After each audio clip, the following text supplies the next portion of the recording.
So then I said, studs? I got 2 sets of them. More intros. All right. How's this one for you? It's a short one. I found out that oxygen and magnesium were dating, and I was like, OMG. All right, come on. More intro. Give us more intros. All right. So I introduced one of my friends to the tank for the first time, and I was asking how she felt once she got all settled into it. And she said that she was delighted.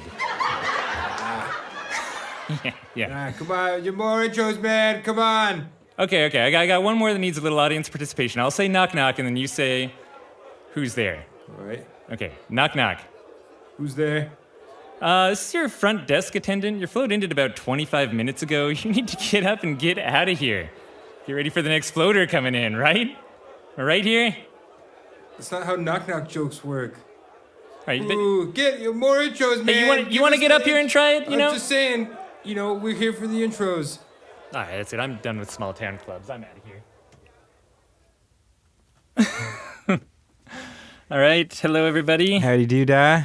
Another day, another podcast, Yeah. as we say. We do actually say that now. I know, we've That's said that a few times now. That's an actual saying that we say. Urban Float Dictionary. Unlike our other sayings, which are mostly one-offs. I've been saying howdy do da pretty consistently. Like on the podcast or outside of the podcast as well? Yeah, I guess I have to be saying it on the podcast for it to... Mainly in your sleep. Yeah. Sleep do dying. Our question today... My name's Ashkahn. Oh, I'm Graham. I'm sorry. Our question today is, I've seen some campaigns by centers who are giving free floats to teachers for a week or two leading up to school starting. Period. Thoughts? Question mark. Question mark. Yeah, we put that in there. So I think it's cool. Badass, yeah. Yeah. I saw this on Float Collective, and I saw Dan Larson posting it up about Oli floats. A couple weeks ago at this point. Yeah, so I guess it's probably school over started now. Yeah, it's a bad timing on our part, but good question, nonetheless. Yeah, so I'm not sure if Dan's the one who came up with that idea of actually just giving away full teachers free floats, not even discounted floats, or if he got that somewhere else. But I'm gonna credit him for it on this podcast because that's where I saw it first. So and if I'm future wrong, float historians will look back on this podcast as as a giant joke. Proof. What were these people doing? This is not Why did anyone legitimate listen to this? But then I saw other people posting up that they were doing the same thing as well and trying it out. And every post that I saw about it was positive. I didn't see anything negative about the experience of giving teachers free floats leading up to it. I think what could be negative about it? Well, I think so let's talk about fear. Okay. Let's talk about fear. All right.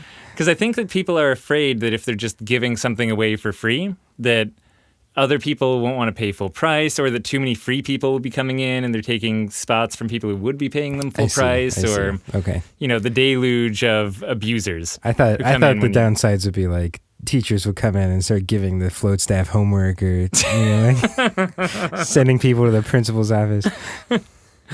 Going back too relaxed to class, yeah. So I think that the impact on the bottom line of just giving out a bunch of free floats, I think, is what deters people. And in case you have never listened to us talk about marketing, that's very much not what we believe.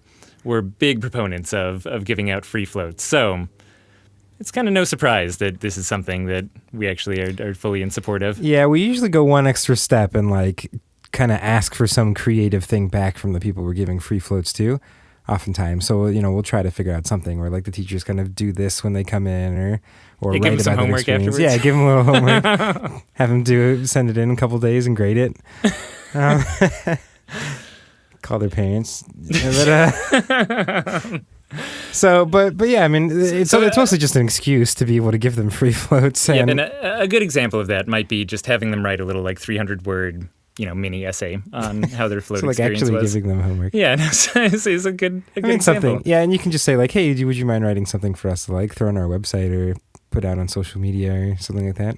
Yeah, and one of the nice things is, even if you never use that, it addresses one of those points of fear that people have, which is that people getting free things won't want to pay for them in the future, or other people will see that and will feel like they should get free things. And if it's for teachers who almost everyone acknowledges they have a pretty undeserved job and don't make enough money, Yeah. then you're off the hook a little bit for that. And B, if they had to earn it some way, like if they were writing something, hopefully there's this sense of exchange going on, and it doesn't just feel like every time they come in, they should be getting free floats. They're like, oh, wait, it was the beginning of the school year, there was this special, and I had to write, Yeah. a tiny little blog post or something. Things being topical can be justification in themselves. Yeah. I mean, it's how a lot of like holiday discounts work, but yeah. These are little weak discounts. In the case of this, like I think it makes sense. Like you're trying to do this cool thing as a float center, and it's almost seen as an act of kind of generosity and charity. And Yeah. because it is so limited by time and for a specific group of people, I think it does kind of avoid the idea of kind of devaluing your floats. Yeah, for sure.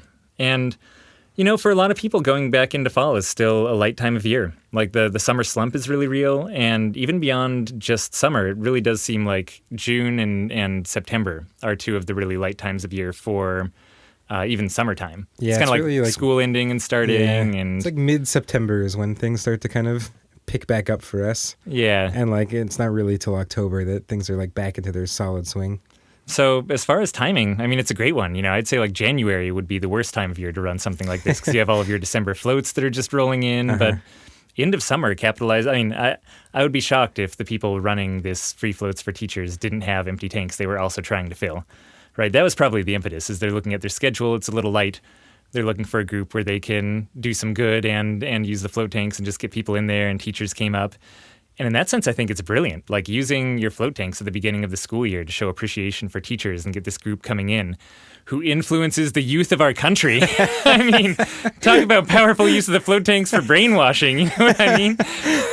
Yeah, I mean, So that stand up at the beginning got me going. I'm just... The other Bing, nice thing bang. is that I feel like targeting very specific groups like this is useful too, because they're very likely to share it with other people. I mean, teachers is a great example because they're about to go into a school full of other teachers and be hanging out with them in the teachers' lounge and they're stressed be telling out, them like, hey, check it out. There's this float thing, and like just because you're also a teacher, you can go try it. So it's a really kind of like natural, powerful word of mouth engine right there too. Yeah, which is exactly what you're hoping to get out of free floats, right? And almost never have I seen it go any other way. You give out a ton of free floats, your schedule is really packed for, a week or a few days even, and the next few days or the next week are packed with paying customers. Just that act of getting people into the tank creates this kind of virtuous cycle of referrals and word of mouth. And yeah, sometimes when your schedule is light, I mean, this is our favorite go-to, is just finding some group to give away free floats to. And we've never done it for teachers like this, but... And maybe we will next year, honestly. It's like it's truly not a bad idea. Or you give out a bunch of free floats and people don't come in and use them, and then no harm, no foul. You know? And you get a ton of credit for being awesome and giving out free floats. Yeah. Like at that point, it's just little slips of paper you gave people as gift cards, and you haven't really lost anything. So there you have it. We think it rocks. Yeah. Good work. Whoever thought of that. Dan Larson, I'm looking at you, but I'm ready to be redirected somewhere else. So if you want us to teach you any more lessons in the future, a little bit of homework for you is to go over to floatanksolutions.com/podcast. That was an A+ outro, Ashkahn. Thank you. Write us a question. It'll be fun. You're probably thinking about it right now, like, oh, I'm probably not going to do that. But like, no, you'll have a really good time doing it. Yep, and it will give you extra credit points too. It'll get you that much closer to getting the A on the final, even if you didn't deserve it. So. Yeah. We're looking at you. You've been slacking off this entire time. No copying podcast questions from whoever's sitting next to you either. All right, this is getting out of hand. That's it. We'll talk to you later. We love you. Yeah.